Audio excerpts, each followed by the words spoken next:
President Trump is defending his deal with Iran just days before a signing ceremony in Europe. Yeah, the administration says the U.S. has the upper hand, but the precise terms of this agreement are still very much under wraps. Doug Lazater continues our coverage on this story from Washington this morning. Good morning, Doug.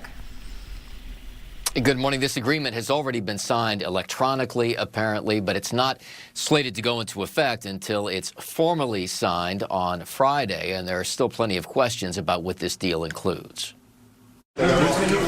President Trump accepting a German soccer jersey with his name on it at the G7 summit this morning in France, exchanging pleasantries before getting down to brass tacks. The Strait of Hormuz may be just days away from fully reopening, as the Trump administration defends the deal they say will make it happen. The Iranians don't get a dime unless they behave and change their behavior. Vice President J.D. Vance on Fox pushing back on reports that Iran will get a big payout right away.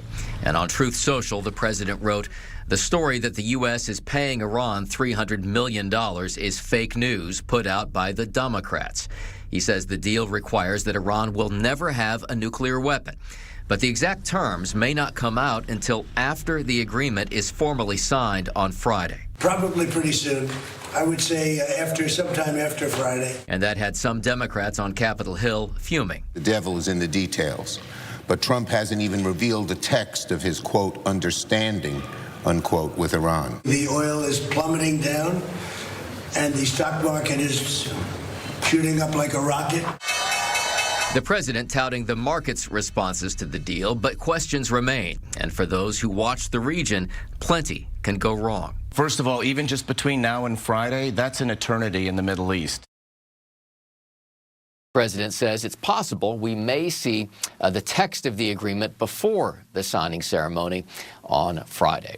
Back to you guys. All right, Doug Lazater live in Washington for us on this Tuesday. Thank you, Doug. Thanks, Doug.